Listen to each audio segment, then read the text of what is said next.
This episode of XIV Reborn is brought to you by Audible. For a free 30-day trial, head on over to audible.com/gamebreaker. Gamebreaker TV.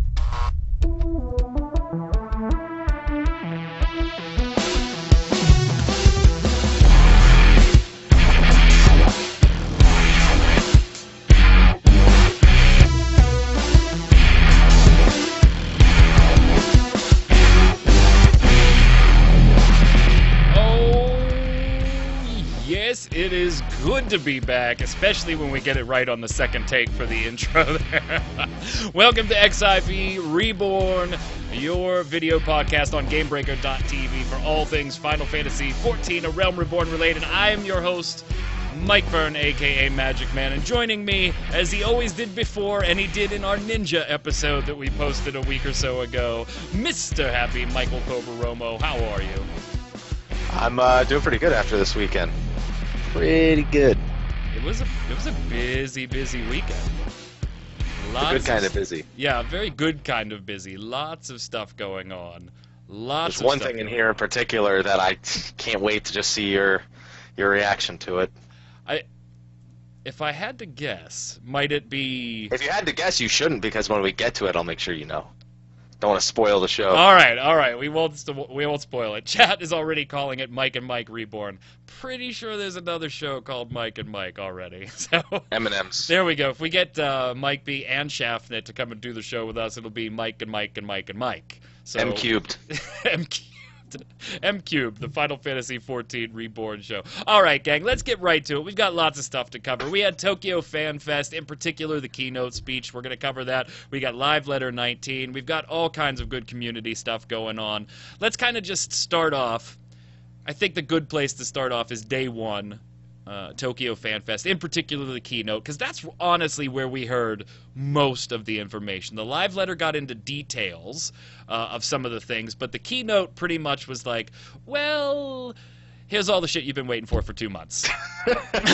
Everything. It was there's basically all that's left that we don't know are like the particulars. Exactly. And there is one thing that nobody really knows what the hell it is, but we don't expect it to be super big. So we'll touch on that when we get there. That's more in the Live Letter segment of this. Let's start off, and I'm going to be showing pictures to everybody in case you missed this stuff. You weren't able to watch the stream because they were odd times, things like that. I'm going to be showing different pictures for you, so you're going to feel like you're right at home, like you watched it live. Because that's the way we do. That's the way we do. Very homey show. Very homey show. So first up, let's cover the new race, all right? The ARR. So it's unique to 14. But, I mean, the best way to describe it, since we only have this one picture here, is, Happy, have you ever seen the movie The Fly? Yeah, when I was like 6 years old. So like Jeff Goldblum gets in the teleport pod, Fly gets in there, it mixes up, and he starts... It's kind of like that, right? I mean, they're basically humanoid, except they kind of got the horn things working for them, dragon horns, and they've got dragon scales, but not over their whole body. It's like in different parts. Yeah, it's... I don't even know how they came up with this idea in the first place, like... It's even weird because they don't even have ears from what I can see. They literally just have horns, so I don't know how they can hear anything. Well, and the female looks like she might have ears. It's hard to tell from some of the images we have. Right now I'm showing just the main slide they used in the keynote. And I don't know. It's men are obviously, they're really muscular and all that, and then they're playing the slender, mysterious female here. I kind of wish they would have gone a different way with this. But I guess maybe they're a little bit limited on character models because every other race pretty much follows this same format. Very tall, very slender or muscular males, but then all the females have the same kind of I don't build. really... I mean, if you look at all the other races, their physical appearances are relatively similar. I mean, Rogadin males and females are both, burlesque and large, and Makotes both have pretty much the exact same body types. The male and females have never drawn as big a contrast as this race has decided to do. Don't get me wrong, we already have the big, Rogadins, and we have the really petite Hiers and Makotes, but it's nice to see that the race, to me at least, has some sort of variety in case you want to play the race, but you're not particularly fond of the way that one of the two genders happens to look. I don't know. I can't see. I personally would not be using a potion on this one, of a Fantasia vial on this one. Maybe they'll give us a free one. Even if they did, I mean, I still have my freebies from way back when. I like them. I think they're kind of cool. I can't wait till Yuguri takes her masks off, right? I want to see that now that we have a basic idea of what's going on behind that mask. But to me, there's not enough here that makes me go, I got to drop my Elizin and go this way. They're neat, but they're just going to sit on the sidelines for me, I think. Are you actually going to change? That's the whole point of character creation. You get to play what you want. Are you going to change? Come on, tell me. Are you going to change? I don't know yet. I've gotten kind of used to Lalfell, but I got 4 potions left, so even if I didn't like it, I wouldn't really be locked down. Well, then we took a step away from races and went into jobs, right? And we already knew about Dark Knight. Most of the details there, but we did get some nice art on the actual in-game art on the armor sets and some of the abilities. Kind of going the way we all thought it would, but it's looking pretty badass, right? All the dark off the sword and off the hands and the ground. It looked pretty awesome. They really captured the inspiration of, because this character, the Dark Knights, are designed from an anime/manga character called Guts, and I was completely unfamiliar with it until after Yoshi P himself said that, and it's pretty true to his character in terms of the way they run. I mean, their sword looks like they are just barely holding it up, like it is that heavy, and to be honest, it makes it look a lot cooler than the way that we held great swords back in Final Fantasy XI. Oh, God. Now, I was actually one of those that was kind of disappointed that we weren't going the Great Scythe route.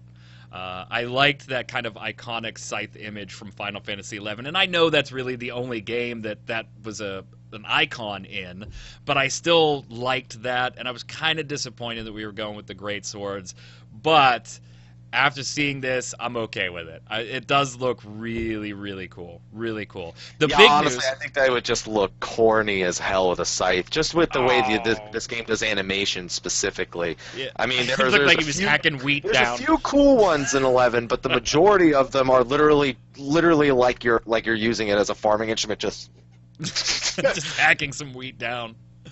The big news, though, were the other two, of course. And this was what we were waiting for. We had the 007 agent, spy hint, which, that was whatever. Dumb hint. It was an awful hint really after this was revealed. Let's go with the Astrologian first.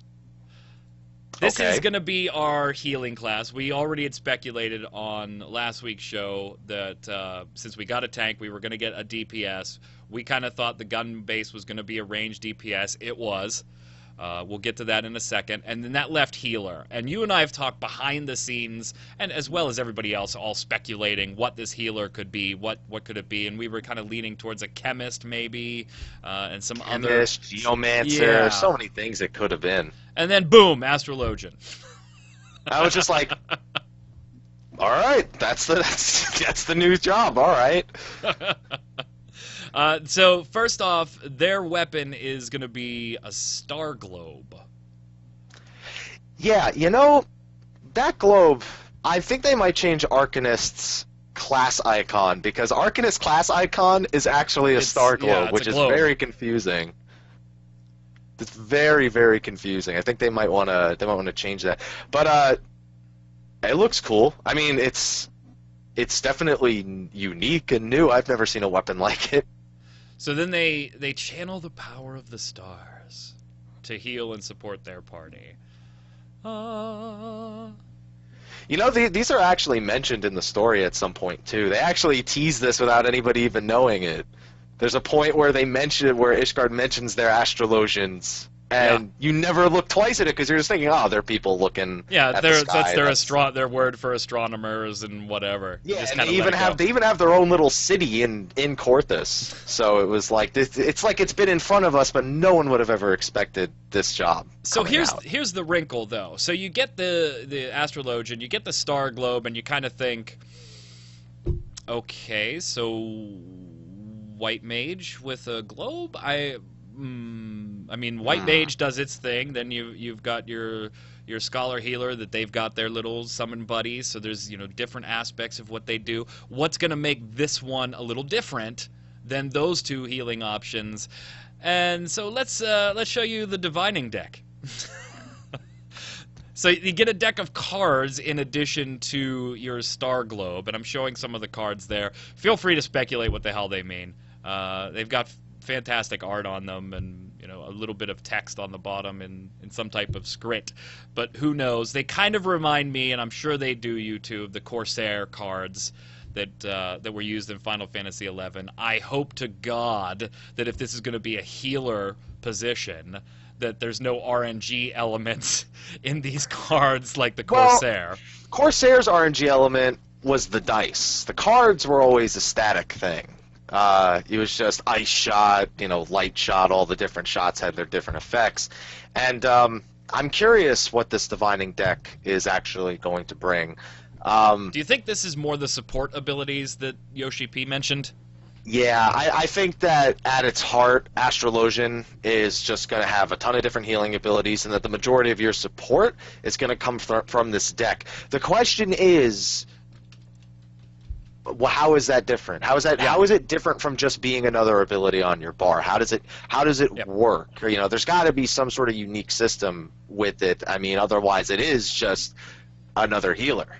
So, actually, I mean, you could make it different by putting that RNG in there. No, let's just not give them any ideas. Let's just assume it's not RNG based. And you know what? When you need that crit heal, roll a die.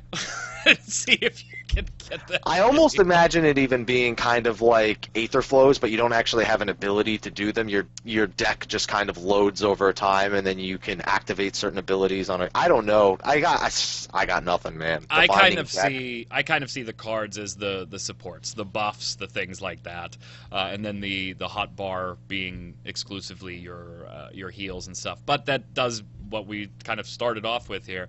That does kind of beg the question, well, what makes it different then? What's the incentive to play that or bring an Astrologian with your group when your White Mage has been doing just fine through the first 3 turns of Binding Coil? That's going to be interesting with the tanks too. Why bring a Dark Knight over a Paladin or a Warrior? Yeah. With only 8 people to a raid and 13 jobs in the game, it's going to start getting a little bit interesting to see how the balance team starts tackling these kind of things. Yeah, but to be fair though, Yoshi P has said in the past, especially when it comes to raiding, that he's not locked into the idea of 8 and 16 only being what's on the table for all of eternity. He has at least mulled over a bigger number than 8 and other options. So I wouldn't be surprised if down the road we do see more options. They haven't revealed. I mean, we're jumping ahead a little bit with raid stuff, but they've revealed Alexander, the Binding Coil of Bahamut's replacement for the 8-man raid, but they haven't said jack about this. The 24-person raid replacement in Heavensward. So maybe there's still a lot going on the back end that we don't know about there. I'm just saying. We'll have to wait and see. But we do still have one more job to talk about. We do. Let's go back. We're going to talk about Alexander in a second. But we've got the Machinist. The Machinist, and this was our... Do you like Machinist or... I know it is Machinist, that is the right... I got it in my head to just call it Machinist. I've been calling it Machinist. You just want to say Machina. Yeah, it's literally Final Fantasy, I guess, 10 really did it, and just... I don't know, it's ingrained into my head. I'm calling it Machinist, but I always want to call it Machinist. Sounds so stupid. Just like I want to call Astrologian Astrologian. They're just so similar to other words. Oh, see, I read Astrologian like I read Theologian. And so that's, okay. I got that one. And Machinist, as cool as Machinist sounds, it's Machinist. It's machine plus IST. So this was our James Bond. What? Okay. Yeah. I guess because it has a bunch of gadgets? Maybe. So it's our gun class. They're going to be wielding magic pistols. Looked kind of like a bard the way a bard plays, except without the supporty elements, right? At least Well, that's what we kind of the assume way I right took now, it. that it lacks supporting elements. They never made a point to say that it had any supporting elements whatsoever. But they did make a point on how it's different, and this, as opposed to the Astrologian, does look a lot different from Yes. Bard in terms of gameplay. Yeah, I mean, not only do the guns have the ability to put attachments in them to modify what the guns do, but then the machinist also gets turrets. Now, whether there's just one turret that maybe has some We know there's at least two. customization, we know two. We know there's at least two, because there was an HD screenshot posted the day after the reveal of a different turret. And so you'll have the capability to use those for different scenarios, different reasons. Definitely looks to play a lot different than the Bard, but still a ranged damage dealer. I hope they don't put any support in this, because I kind of felt bad for Bard. I'm sure it's going to have some form of raid utility, but nothing on the level of Bard. Not this damage reduction to support your party kind of deal. You know, kind of like standard things like Monk has Dragon Kick and Ninja has Goad and things like that. But nothing that's so detrimental to your outgoing damage. It just helps the party. None of these, Dark Knight, Astrologian, Machinist, none of them require a base class. Not even require. They just said that they just have none. Nope, there's none. It's not in the cards, as they say. Not in the divining deck. That's not in the divining deck. It's all right. I'll let myself This out. honestly wasn't surprising to me, and I don't think this was surprising to you. We've talked about this before. Well, here's the thing. I've had a few days now to think about what no base classes means. Like, really look at it and not just say, oh, they're getting rid of it and dismiss any other idea. And I'm starting to feel that it's not just because they want to get rid of base classes, because that's easier said than done. Actually, it's easier said than done for only Summoner and Scholar. Everyone else would be very easy to do. But you know, I don't think that this is a sign of them getting rid of them anytime soon. But I do expect there to be some fundamental changes to the way that classes work, because you got to wonder where these jobs are going to work in terms of the cross-class system. You know, are they going to have abilities that the previous jobs can use? Are they going to draw abilities from the previous job, or are they going to be completely self-functional? You know, I have two main questions, and one is exactly what you're saying. Does that mean the new jobs have 100% brand new abilities across the board? As far as what they can do as they level up and what abilities are unique to their job, which didn't come from a class. So do they get anything from the previous classes, or is it 100% new? We don't know yet, obviously. The second part of that is I kind of disagree with you. I think base classes are going to go away. And I think originally they probably wanted them to go away when a Realm Reborn launched. But with the constraint of time and everything, I think that was a holdover from 1.0 that they just had to deal with for a little while longer.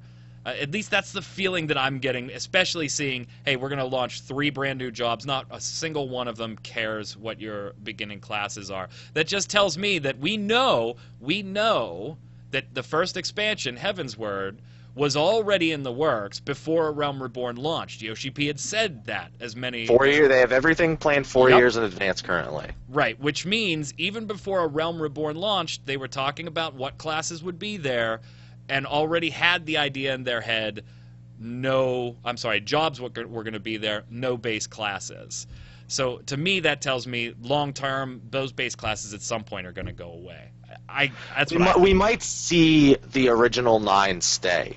I honestly think we're going to see the original 9 stay for lore reasons and for practicality reasons. A place for newcomers to start and have very simple aspects. I'm not implying that they're going to go back and get rid of what's there. Okay. I just feel going forward, those classes aren't going to be touched. That they're going to do that for the sake of separating Summoner and Scholar, so they can. No. Properly balance those two jobs. That's really Summoner and Scholar that people want base classes to go away, because if you buff Summoner, you're almost directly buffing Scholar, and Scholar's already one of the best jobs in the game, and vice versa.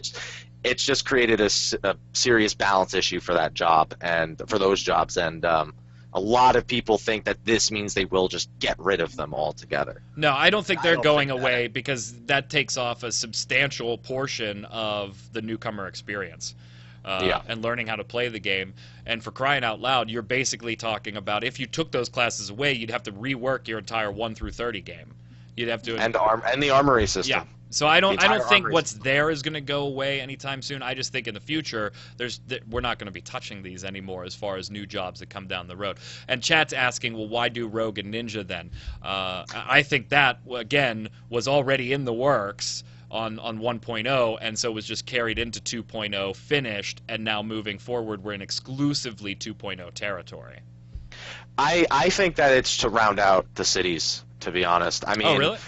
Again, the lore, it's now 3 battle classes in every city. You have a nice even number of choices. Although Rogue is obviously a little different, you have to be level 10 first to get to Rogue. And again, I feel like our 3 city-states, that's just a thing that the city-states do. You know, they have these basic classes for new adventurers, and then you have these experts in the classes that have the jobs that teach them, you know, to go and art beyond. And it's already been established that Thancred, that the Rogues Guild has been around for a very long time. Obviously, they could have written that whenever the hell they wanted. And that Yagiri is expanding upon the Rogue in terms of ninja. So I feel like it really is a lot of lore reasons and a lot of that's how the game is now. We're introducing a new class, new job. You know, we're not going to start confusing people and changing the system mid between 2.0 and 2.5. Wait for expansion, then we'll just screw with everybody. Wait for the expansion. That's when we'll do all the major system changes and start getting rid of the classes. It would have been a lot more confusing if now all of a sudden, in the middle of 2.4, we all of a sudden have job with no class. Continuing with the keynote, now we can talk about it. Main raid. raid. So this was the best part for. Honestly, this was the best part for me. I'm gonna let you take it then. I'm gonna show a picture. Go for it. So the new raid is Alexander. I'm not just talking about the last boss. I mean, like, the entire raid is Alexander. You go inside of him.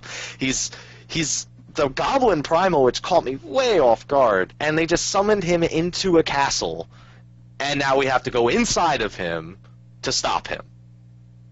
That's probably the greatest way they could have depicted Alexander, because that captures Alexander in his Final Fantasy glory. They did not underplay him at all. And I think it's funny they went directly from Bahamut to Alexander, because classic Final Fantasy fans sort of know that those two have a feud going on in a different Final Fantasy game.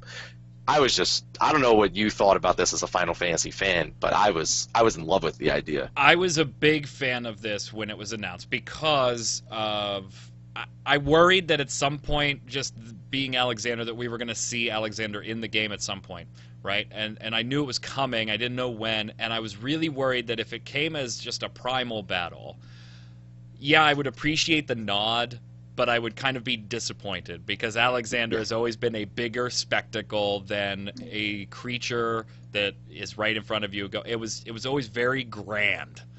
And building-like. And they couldn't have nailed this one any better in my book. Let's plunk him down in the shell of an old-ass castle. You're going to go into the ruins underneath, and then you're going to be inside Alexander working your way through. And, oh, by the way, Alexander's so big that there's going to be a ton of bosses just chilling inside. They just walk around inside Alexander. That's pretty frickin' epic. Now, we're getting 2 difficulty levels, too. We're going to get the normal... And then we're going to get the hard mode for it. So first off, to cover the normal, imagine Binding Coil with an Echo buff. It's about that difficulty level. You're not going to actually have the Echo buff. But just to put it in terms we already understand, that was what they used to describe the difficulty of normal. I like this move. We'll get back to it in a second after we talk about hard. Hard, you guys got to be super pumped about, right? Just a bit. It's going to be, well, in terms that they gave us, harder than the Binding Coil of Bahamut. Not on the same playing field, harder than that. Mechanic-wise, everything. Very cool. Very cool if you're hardcore. I like this idea. See, I got to be careful here. I like the idea in MMORPGs of there being things. There's just one word you can't use, and I think you know what it is. Yeah. I like the idea, and it's one thing that Final Fantasy really doesn't do all that well in. I like the idea of there being things only certain people have.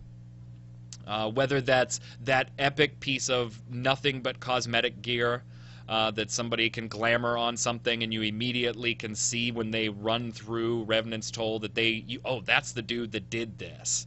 Or whether it's a recipe, there's a unique recipe, I need this crafted, well then you got to go talk to this girl because she's the one that makes it for everybody on the server right now because she's the only one that has it. I like that aspect, and it's something that Final Fantasy isn't really good at. In fact, with the possible exception of the difficulty for the Binding Coil of Bahamut, it doesn't do it at all across the board. I don't know, Fat Cat Minion's pretty hard to get. Okay. But so I like the idea of there being things that people can't do. What I don't like, and what Final Fantasy did do, was they ramped up the difficulty in Coil, which I'm in favor of, go for it, but then they hid some serious frickin' lore and locked it inside the Coil. And it's some great story, and some important story if you want to follow what's going on all over Eorzea and how things are progressing. They hid some really important story there. So I do like the idea of, wow, like, oh, wait, we're going to make this more casual, right? There's the word. Yeah. We're going to make this more casual. I don't take it that way. I like that there's going to be a normal version so you can get in there and see the story because they're going to make it just as important. And then I do like that they're saying, you know what, for those of you that really want a challenge, we will have an even harder version of this stuff than you guys have previously played. I like the line they're treading on this one. Yeah, and I have to agree. I mean, there is a cutscene in the final... I'm not going to tell you what it is, but it is a fully rendered, like, end of an era quality cutscene that so few people will see without looking it up on YouTube. And Square Enix goes out of their way to take it off YouTube. So, to put so much effort into something that is so important to understanding the story, locked behind the difficulty, sure, it's great. I know, I get to see it. What am I complaining about? But there are so many people who have no idea what's going on in there despite being interested in it. And this is the only way that they can do it, is to just look it up online. This caters to everybody, which, like you said, is never a bad thing. It covers a wide spectrum, and it also leaves just more to do. I mean, I know you could argue that doing the same boss on 2 different difficulties is not more content. I know a lot of people hate seeing multiple difficulties of a piece of content, such as hard and extreme like we have right now. But this is something that really, if you look at pretty much any game, multiple difficulty levels is in every game. Almost every game in existence. And why should an MMO be different? Now, I would even be okay with... They're not, and they do this for the story mode primals, right? I would be okay with there's no loot in there in the normal version. And we don't quite know how they're going to work that one out yet, whether that's exactly what they plan to do or if it's like a lower tier in normal and a higher tier in the hard. We don't know that yet. But I would be okay with, hey, if you want to check out the story and stay with the lore and pay attention to what's going on, great. Here you go. Here's a little knocked down, easier version of this. Still going to be challenging for you because obviously the hard is too challenging for you, so this should be a challenge for you too. And you can check out the story. You're not going to get any loot. That's fine. I would be okay with that. And I see some people in chat saying, well, you know what? If the story is locked behind there, you're going to want it more. You're going to want it more. I would agree with you if the challenge was on a single-player basis, where if it was just my ability to do something that was locking me out of doing harder content, I would totally take that badge and wear it. You know, I agree with you. I need to try harder. I need to get better. I need to look up some strats. I need to be more aware of what's going on.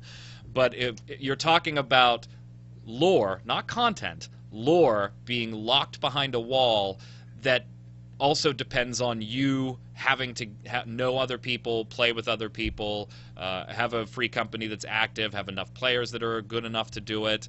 There's a lot of reasons why I wouldn't agree with that sentiment. Put the content behind that type of lock, not the lore. The lore needs to be accessible. So I totally like this, even though I am a fan of you being able to have things that other people simply don't have because you were able to accomplish things. Yeah, I mean, I honestly thought it was going to be normal, was like story mode. Like, that's how I thought it was going to be, and hard mode was going to be what we currently have now. I'm glad to see that they're not making normal just basically, if you can do probably the extreme primals, I'm guessing the level extreme primals with no echo is about the difficulty of coil with echo, depending on which ones you're talking about. So it's going to be there. It's going to be doable. Maybe it'll have gear. Maybe it won't. Now at this point, we're just speculating. So I'm happy with it. That's all I need to say.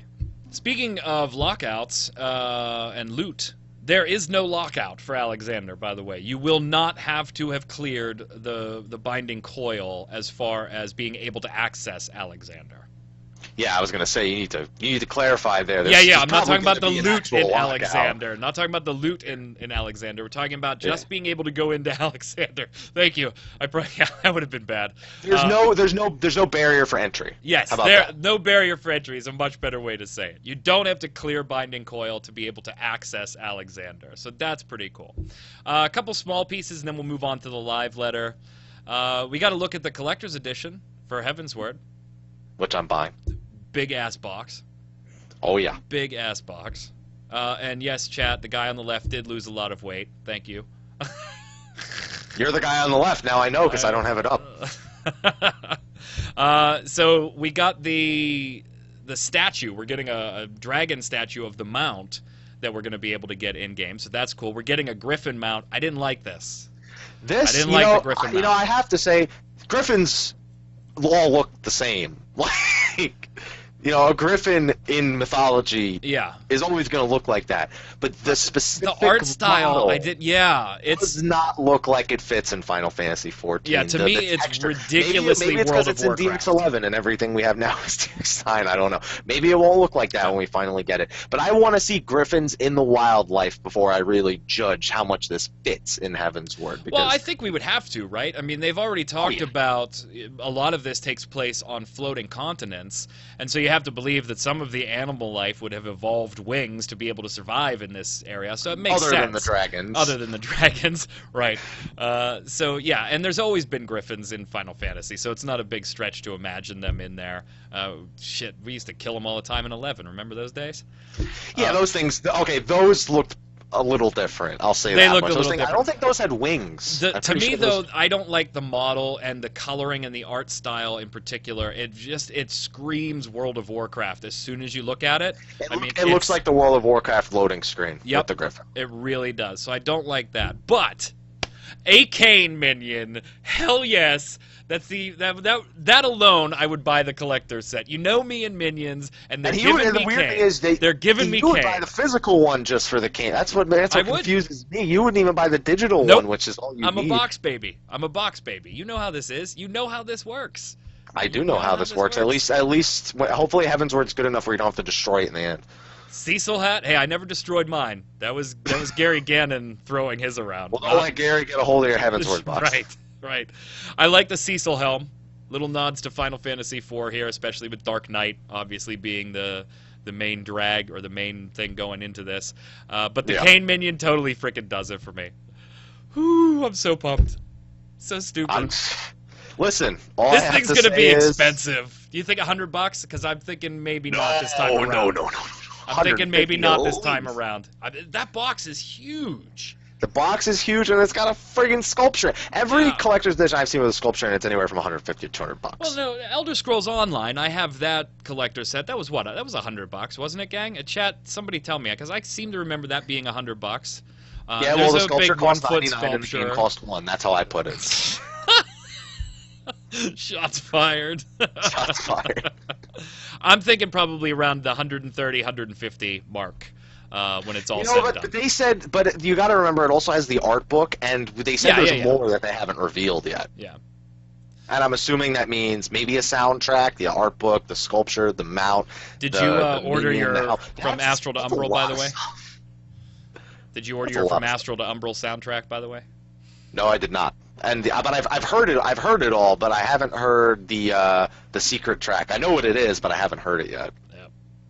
Chat's saying they think 199. I don't think it's going to be that high. That's literally they would have to add quite a few more things to get it up to 200. Yeah, Yoshi P would have to stop him. Who the hell am I kidding? I'm going to buy it anyway. Yeah, it's like, okay, listen, we're really excited that you're putting all these things in there, but I want to buy it. Like, From I don't Astral to wanna admire Umbral it. is on the way to my house, so I can't wait till it gets here.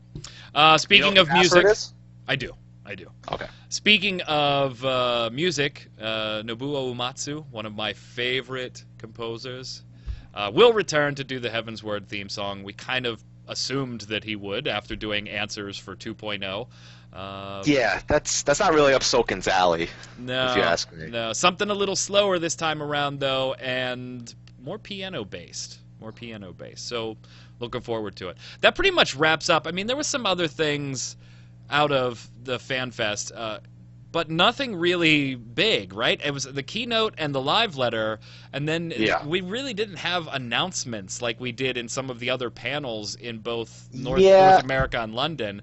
Tokyo was the keynote, the live letter, and that was pretty much all the information that came out. The rest was just fun panels and no real sneak peeks. Yeah, like I know there was a dev panel where the developer, I think for Ogres, for Tactics Ogres or whatever that game is called, Final Fantasy Tactics itself, he came on and said how he would rework Black Mage. That was pretty interesting to go back and listen to, and also read a few overviews of the whole thing, since obviously I couldn't understand a word they were saying. But that was nothing like this is what we're doing to Black Mage. It was more just like, as a developer, I would look at it this way, and just more of an insight into the minds of the Square Enix developers. So yeah, really, all we have left to talk about is the live letter, and by all we have left, I mean holy hell, we have a lot to talk about. Right. So before we get down into the live letter, let's first give a little shout out to our sponsor. That's Audible.com. They've been a Game Breaker sponsor for a long time, and a lot of people ask, what's the best way to support Game Breaker, help this type of content if you like shows like XIV Reborn? How do we help support that? Well, you do that by helping support our sponsors. And right now, if you head on over to audible.com/GameBreaker, not only are you going to get free 30 days of access, but you're going to get a free book as well. And if I may make a recommendation, Ready Player One is a hell of a book to pick up for free. Great, great, great book. If you haven't read it and you're an MMO fan, an MMORPG fan, or a gaming fan in general, you gotta check it out. Couldn't be easier to use Audible. Also got the Whisper Sync feature. Fantastic. This is great. So you've got your little Kindle or whatever you want to read on. You're reading the Ready Player One on your couch. You got to go make dinner. Tap the Whisper Sync button. It'll immediately start reading to you right where you left off. You can keep listening to it while you cook. Come on back, hit the stop button on the voice, and pick up right where the voice is left off. Fantastic way to get your geek on. Get your geek on. Check it out, audible.com. Thank you so much to them for being a longtime sponsor of Game Breaker, helping us produce this type of content. That URL, again, one more time for you guys, for 30 free days and a free book, is audible.com/GameBreaker. Chat's members of chat are already asking, is this going to be a regular thing? Is XIV Reborn really, really reborn? It is. It is, my friends. We're so happy to be back.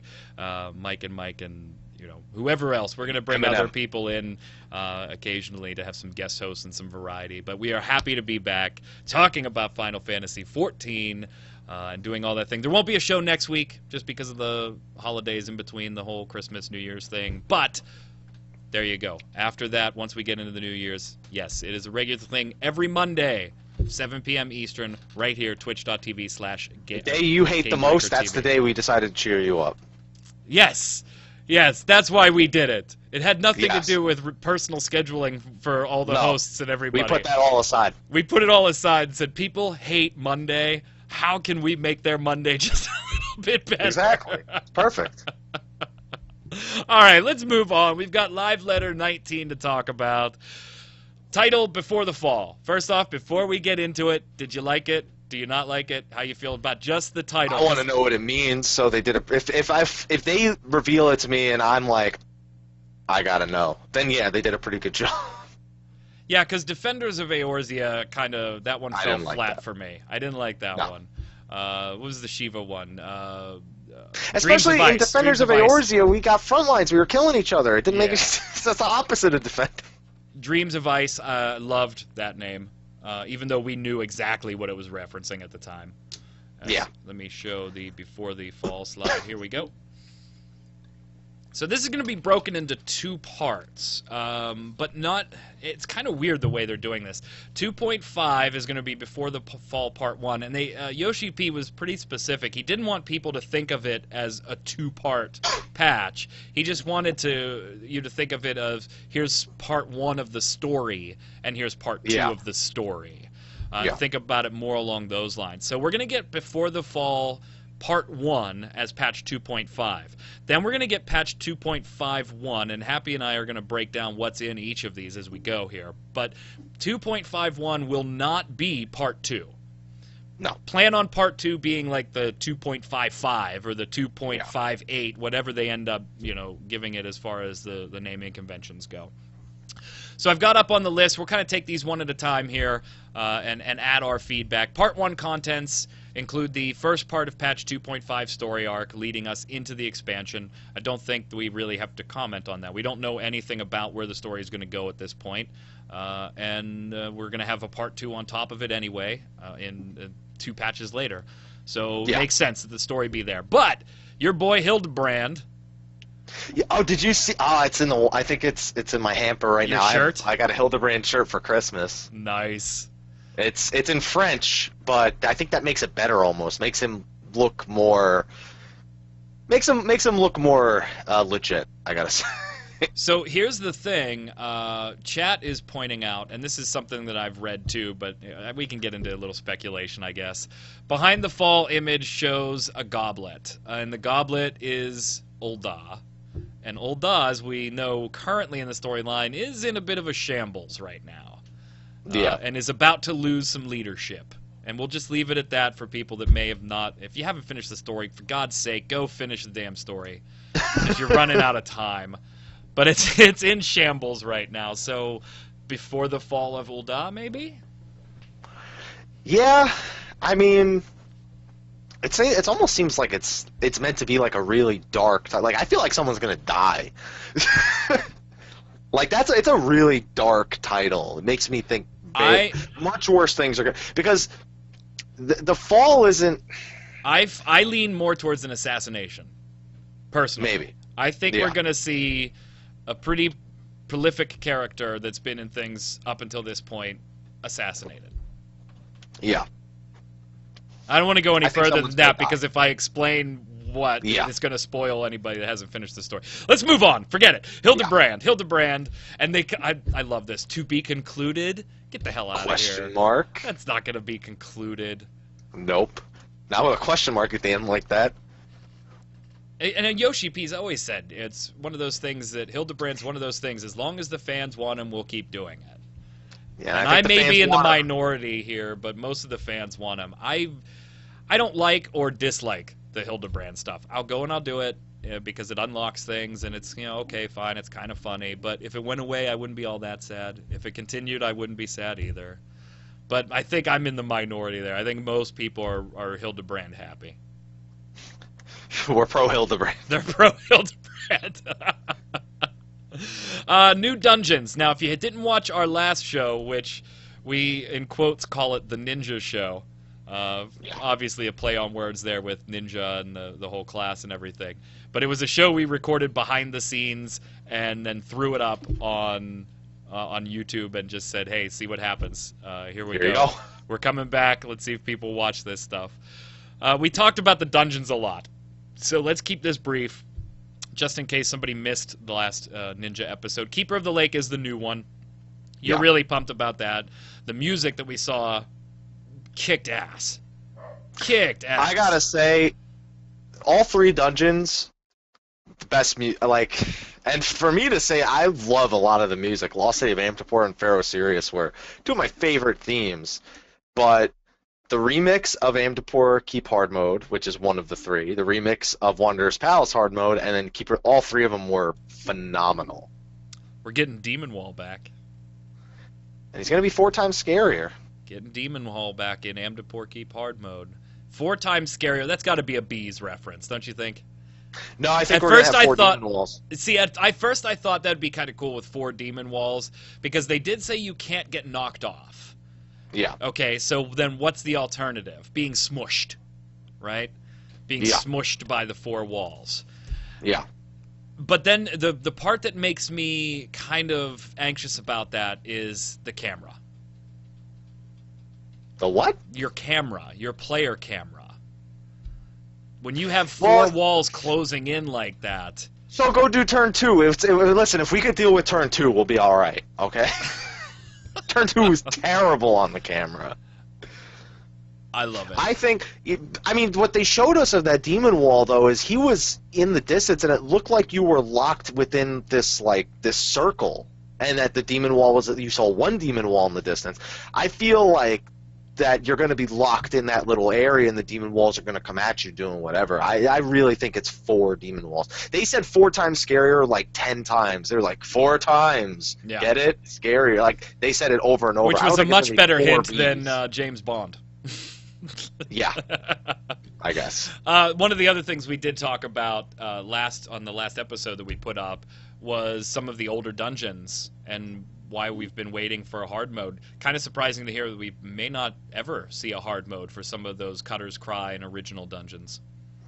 Well, it's kind of weird because they took them and made them easier. So it's like that hard mode will never exist. It'll never exist again. And we just got the easy modes because those dungeons were no joke back in 1.0. So I'm surprised that we may never get to see. But you know what? I have a feeling a lot of people weren't particularly fond of the idea of Ormvale or Darkhold hard mode, even though they would be easier than the normal mode. I don't know. If that's what they want to do, that's what they want to do. I'm okay with them not recycling 4 dungeons and making us a bunch of new ones instead. I'm okay with that.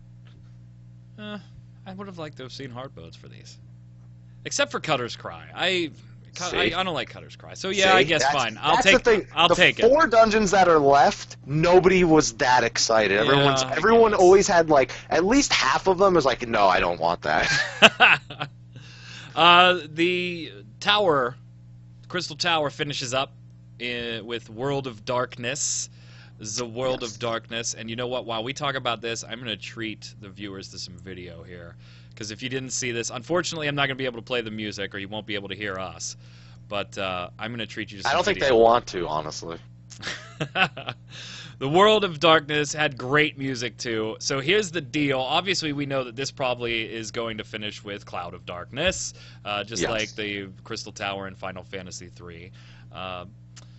There's some nice homages here, I think, to Final Fantasy III, particularly with gear and monsters, so that's cool.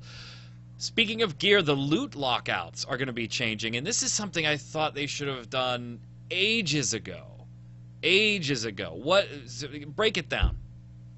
Okay, so the way it works in Circus Tower is you have the items from the second coil of Bahamut that you can use to upgrade your, I think at the time it was, upgrade your soldiery gear from item level 100 to 110, whether that be a weapon, whether that be an accessory, whether you are getting the weapon for the first time, whatever. But it was on the same loot lockout as all the gear, so when you're going through the Circus Tower, all of this iconic Final Fantasy III gear would just hit the floor. Nobody wants that item level 100 crap, they want the item level 110 stuff. So in order to make people able to collect the gear, whether it be for glamour or whatever, and also improve their character, the loot lockout for the materials that come from the final coil of Bahamut that are going to be in the World of Darkness will be separate from the gear loot lockout. So you can roll on the, gonna guess, item level 120 gear and upgrade your Ironworks gear to 130. They should have done this ages ago. Well, Yoshi P said that he expressed a disinterest in the way they did it before. He openly admitted it was a mistake. It's just funny that he never rectified that mistake until this version of the Crystal Tower. Ironworks weapon materials also will be dropping. Yeah, but we I have a don't feeling know. it's We gonna don't know be the drop pretty rates or similar. anything yet.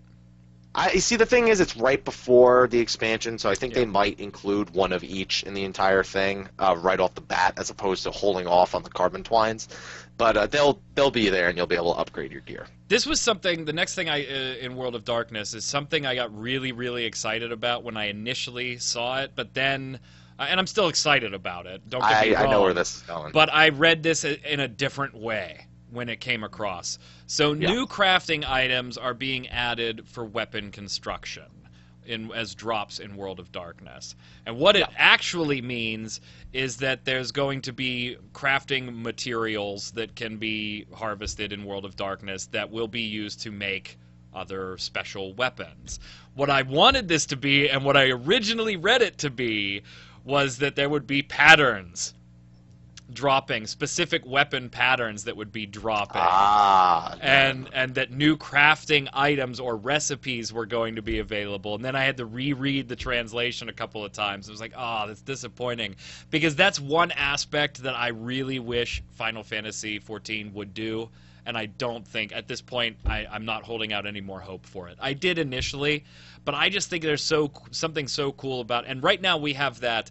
If you're a really high-end crafter, your mark of being a high-end crafter is all your melds, right? You're melded out the ass, and so that's the mark of a high-end crafter. I also like that there's high-end crafters that can only make certain things because they've done content and they get these patterns and recipes, and I'm sad that we're not doing that in this game.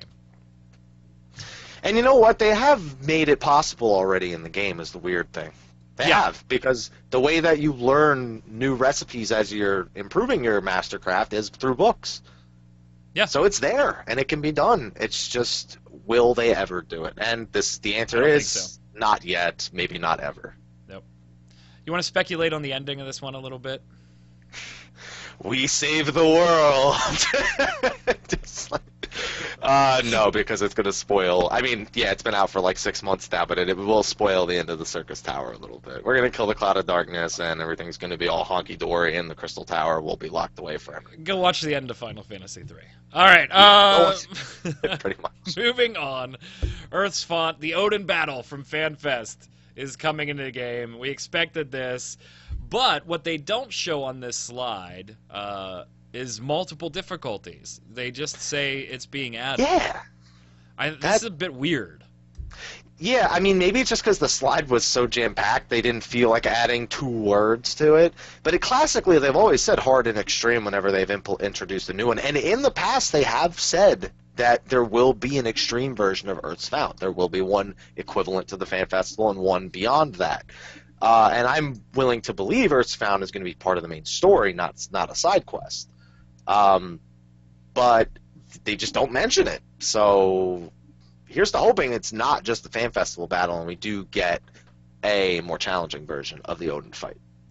I think we're going to. I think it has to be harder than that, because the thing that made Odin hard at the Fan Festival for you guys. Now, correct me if I'm wrong. You played it at the Fan Fest. I did not.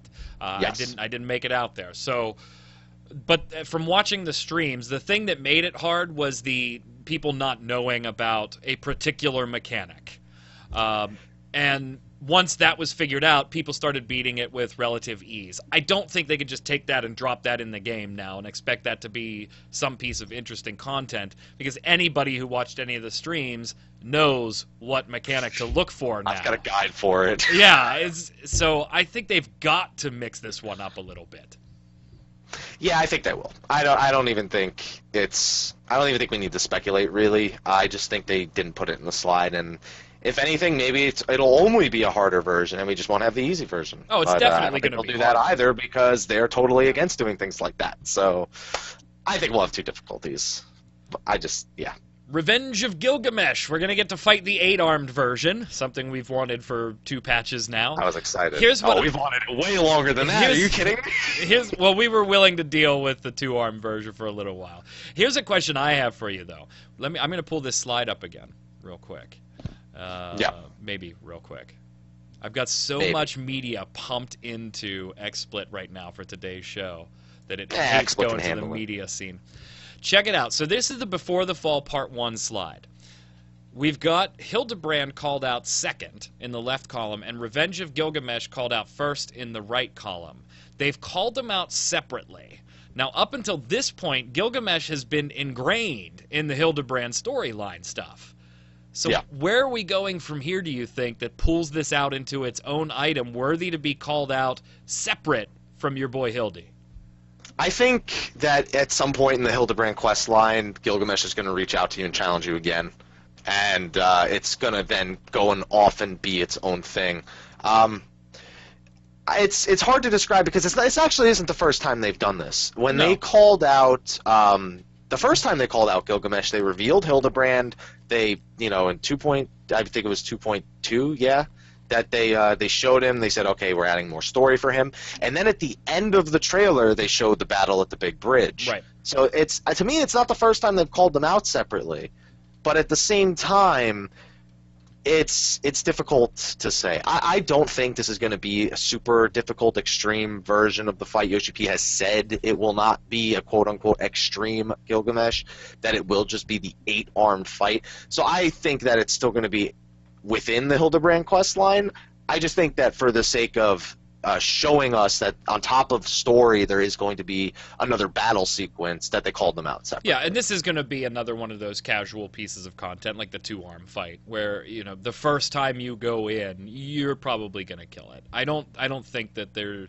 And Yoshi P's already said it's not going to be extreme, but I think it's even going to be a little easier than, some of the normal mode primals or the story mode primals, whatever you want to call them, as we go along here. Okay, story mode primals are pretty easy. Yeah, but if you're actually Shiva doing them while you're leveling, you can screw up and die. And I don't think there's really going to be an opportunity for too much death on the Gilgamesh 8-person or 8. Listen, after the way they did Ultros and Typhoon, people wiped like crazy on that fight. So that was challenging the first time through. That was challenging the first time through. If anybody doesn't know what they're doing, you will probably die in the first 2 minutes of that fight. After that, it's easy sailing. But now we're definitely gonna run over an hour here, gang. So chat, I hope you're sticking with us till the end here because we've got quite a bit more to cover still, and a third topic to get to. So mystery trial. Speaking of trials, the only thing I got is Ultimate Extreme with I think our it's bard gonna friend. be. I'm having a hard time with this one because I'm torn. I think it might actually be a new trial with what's his name, the Wandering Minstrel, which Ultimate Extreme would fit right up that alley. I think it's definitely Wandering Minstrel related. But I think it's the battle that they were originally planning for Fan Festival. Chat's calling out Omega. No, it won't be that. I can guarantee you it won't be that. It could be. No, it won't be that. My opinion's adamant. It will not be Omega. I think it is going to be... There is a specific trial they mentioned about 2 or 3 months before Fan Festival that they said was originally planned for Fan Festival. It was going to be the battle that was available there. And they instead decided to go with Odin. And that was the battle against the 4 generals all at once. The 4 Garlean generals all at once. I am leaning on that being the mystery trial. The other thing it could be is a main story trial that they don't want to reveal yet for lore purposes, which is why they're calling it a mystery. But I'm leaning towards Wandering Minstrel, 4 Garleans at the same 4 Garlean leaders at the same time. That's what I'm leaning towards. New frontline rules. I would anticipate this is probably going to be like a capture the flag, Capture the or flag. some type It's going to of be deathmatch. or some type of other standard variation on frontlines. Nobody cares, right? It's frontlines. Moving on. What? Hey, we're going to PvP roulette with that. What? It's PvP in my story-based MMORPG. Get the hell out of here. Yeah, and there's story behind the PvP. Yeah, okay. All right. If you call that story, that's fine. It's a whole patch for it. Yeah, which we already blasted the name of it. We didn't even like the name of that patch, let alone the patch. So here's the other thing, though. What is the ethereal wheel? This is I think it's a crafting thing. Total just, we're going to throw it out there for no reason besides just to screw with you. Here's Yeah, the they did ethereal that. wheel. They've done this like every patch. There's always one thing at the end of the slide where you're just like, "What is that?" And that's not on the topic list, so I know I'm not going to find out today. Yep. And they're not even gonna acknowledge that it's there. I think it's a crafting thing. I think it's a new type of crafting, like desynthesis and crafting. I think it's a new thing. It is listed right before new crafting recipes, so That's why I think it. you think they kind of goofed and just should have separated them out a little bit. They're like, damn. No, they did it on purpose because they want us to want to know what it is. So 2.51, after we get that 2.5 patch in, 2.51 is going to be a smaller patch, obviously, because it's by no means would I call this patch smaller. Smaller than 2.5 is what I've just said. Come on, man. It's definitely smaller than 2.5. It's way bigger in every way, in my opinion. Oh, yeah, get the hell out of here. It only needs 2 words to be bigger than the previous patch. Yeah, all right, here we go. 2.51 will not be the continuation of Before the Fall. That'll be 2.5, 2.58, whatever number they end up putting on there. But 2.51 will add more to the Zodiac questline, which is what Mr. Happy is really, really excited about. Zodiac questline, you could combine, make it 2 words, totally. I want glows on my Yoichi bow and my Sasuke blades. All right, it's also adding the gold saucer. Actually, it's adding the Manderville gold saucer. Oh, you couldn't wait. I could not wait when I saw that name. Friendos, I'm going to show you some footage while we talk about it too. We'll have we'll take a walk through the Manderville gold saucer if you haven't seen it. There's your dancing bunny ladies. There's your dancing bunny ladies. Before the Fall was the name of the patch, by the way. I think I said after the fall. Yeah, you said it. You said Behind the Fall at one point. Behind the Fall. It's totally before the fall. This not waterfalls. Waterfalls. Don't go chasing them. So is this the moment, the feature that you wanted to point out here? Yeah, this this is is the the I would be feature very that happy I was about? really excited to see your reaction to it. I am extremely, extremely thrilled. So let's talk about the Gold Saucer itself first. We're going to get Chocobo Racing, which we knew was coming. However, if you're leveling your companion Chocobo thinking you were going to be ahead of the game, and that's the only reason you were leveling it was for Chocobo Racing, well, you can stop wasting your damn time right now. Totally different Chocobo that you'll be getting for this, and it'll have its own stats like stamina and stuff. As far as it's not even just going to be one Chocobo. You can have a stable of Chocobos. You'll be able to breed them and do all of that fun stuff. So, yeah. And throw all your gil at the losing Chocobo in hopes that it wins, because that's how you make real money, guys. Bet on the dark horse of the Chocobo race. Okay, let's go back here. Somebody's linking something from an older live letter that I totally didn't remember on the ethereal wheel. As a plan for the next free company update, we've been discussing ways to utilize something like an ethereal wheel that may offer bonuses to your free company or activities where you set up a weekly goal for the free company and try to accomplish something together. Along with this update, we'll be considering adding a new rank, so please stay tuned. And that was supposed to be getting us ready for the free company airship crafting. Yeah, Peebles, thanks for linking that. I totally forgot about that. That way out of my brain there. We're also getting mini games though back to the Gold Saucer, and it looks like we'll be able to play these. I hope these aren't cosmetic. I mean, I'd imagine they're going to be like just little quick time events. Me too. Tap the key as fast as possible. But what all do we have? We had basketball. I might plug in my controller to play those mini games because if there is there's a crane game which I already know if I have to do on a keyboard I'm losing it every time. The strength game, spin the joystick like old Mario Party times. Plug in the power pad and start banging on the floor. There you go. I just made my damn dog bark upstairs. Little strength test game, the triple triad, of course. We're going to be able to play NPCs, which we kind of saw coming. I mean, that's kind of we assumed. You are also going to be able to PvP against other players, which is cool, and with tournaments. Yeah, but you hate PvP, so why do you think I it's will cool? play this PvP because I won't suck at this. This one's number based. Hey, listen, you think you'll be good at it until somebody who knows every rule like the back of their hand shows up and destroys you. And that's a piece of this that I did not like, was that we are going to probably see the rules, same, plus, elemental, all those. They made it seem like you had a choice, though. You didn't have to play with those rules, and maybe the tournaments, because they made it seem, because there are going to be tournaments in here, too, they made it seem like they were official Gold Saucer sanctioned tournaments, not just player-created ones. So the big piece on this one that we've delightfully skipped until now, while we could just, play mysterious hosts that way. Yeah. No cash shop tie-ins, period. At all. None. Now, I was happy last to hear week, that. That's kind of what led us to do that Ninja show last week, right? When we saw the marriage thing. You just wanted that's all you wanted to talk I know. about. I was like, as soon as I saw marriage and the way marriage went down, I was like, get the hell out of here. Now what's the Gold Saucer going to look like? And it was the #1 question asked about the Gold Saucer. Yoshi said it was the #1 question. There are no cash shop tie-ins, period. But the thing that was a bit disheartening here was I don't think the reason was because it was the right thing to do. Right, yeah, this is how I felt too. You heard about this? Their rationale? Okay, go ahead, yeah. They wanted to avoid legal issues because they didn't want it to be seen as an online casino. Which is subject to the laws of different nations and states and everything like that. It wasn't like, we don't want to do it for the players. We're not going to do it because, it could cause legal issues. So that's why I have everything. I hated that.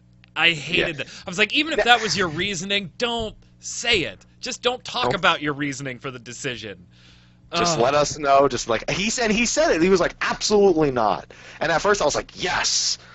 And then he explained why, and I was like, oh, never mind, you weren't thinking of me. Last up, they showed the DirectX 9 and DirectX 11 comparison. I mean, the video was really hard to tell anything, but minus like the water and the gloss, and things popped out a little bit more, but I think you really need to get in and see DirectX 11 versus 9 as opposed to seeing it in a video.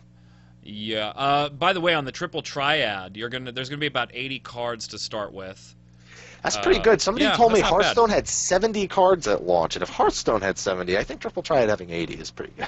You're going to be able to get the cards buying with Gil, special currency, the Gold Saucer currency that you accrue from playing games in the Gold Saucer, and dungeon drops.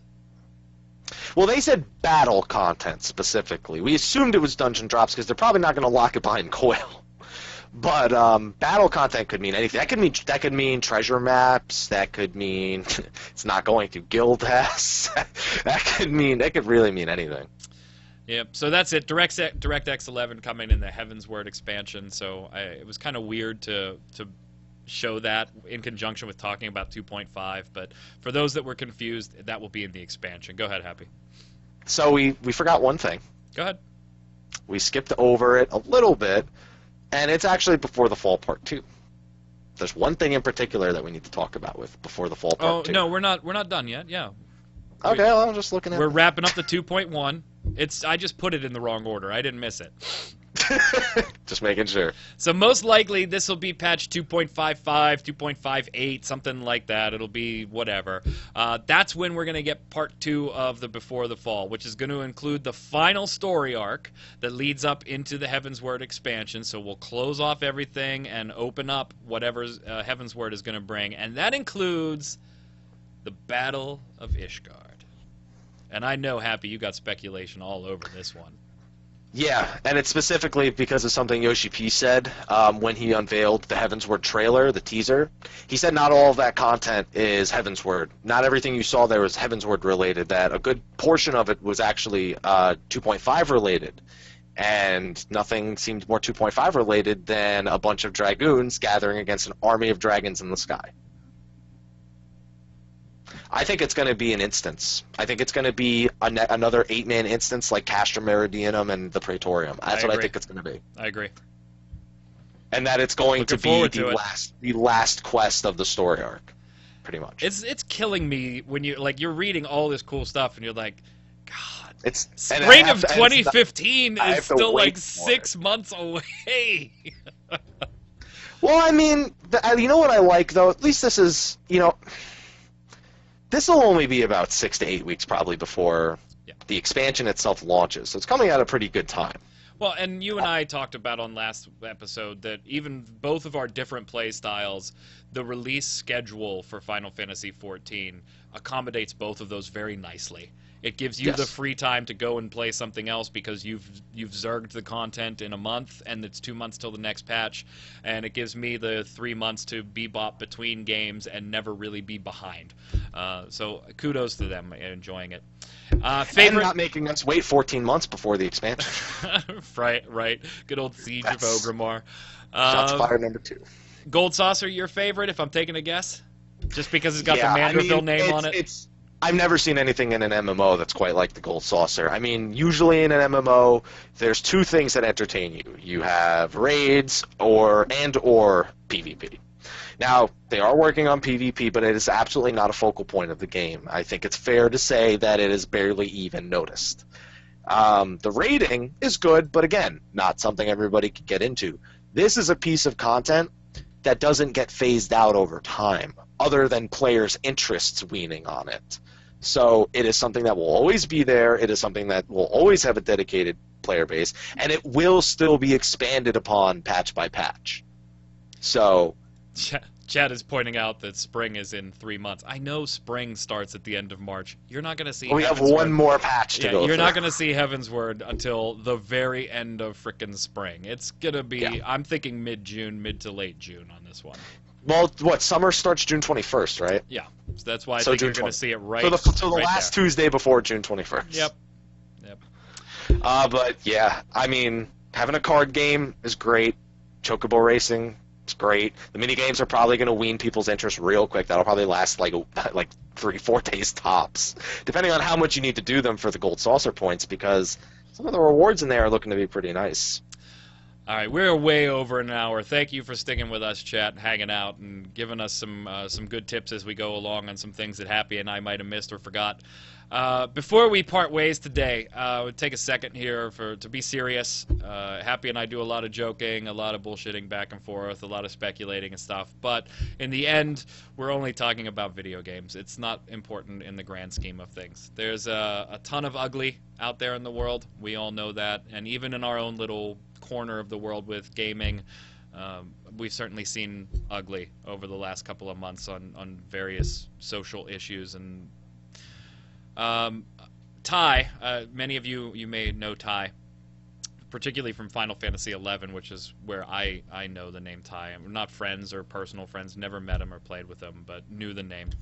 In Final Fantasy XIV, Ty goes by the name of Codex Valda, and sadly, Ty passed away this past weekend at the age of 29 due to complications with renal failure. A member of Night Sirens on Gilgamesh, and I want you guys to see what their free company did. First off, the free leader of the free company immortalized Codex with a title, which I think is pretty fitting. Really cool title. From the Night Sirens, Codex will be the immortal siren in the free company. Very cool. Now, Vigils, another part of this, and why I wanted to bring it up, is yes, our games may be small. Yes, they might be just games. But there's a real community behind each of these games and behind the hobby in general. So there's been actual vigils held outside of their free company house by players just dropping by and kneeling down to pay respects for a couple of minutes. Our gaming brethren, our gaming brothers and sisters in World of Warcraft, EVE Online, and many, many, many other MMORPGs have held vigils of their own, because this is somebody that went well before their time and was a pretty ingrained part of MMO playing. Did you know Ty, Happy? I mean, from your 11 days? You know what? I didn't, and by the time I had found out this was even happening, I was about to go to sleep, and it was already over. Because it was the night of the fan festival. I was making videos like crazy, and then I checked Twitter all of a sudden, and I started seeing screenshots. I was like, I can't believe I missed all this. Like, it was all after it happened. And I have actually never seen anything like it. No. I've seen I've seen things like this in other MMOs, but I've never seen it catch like this did.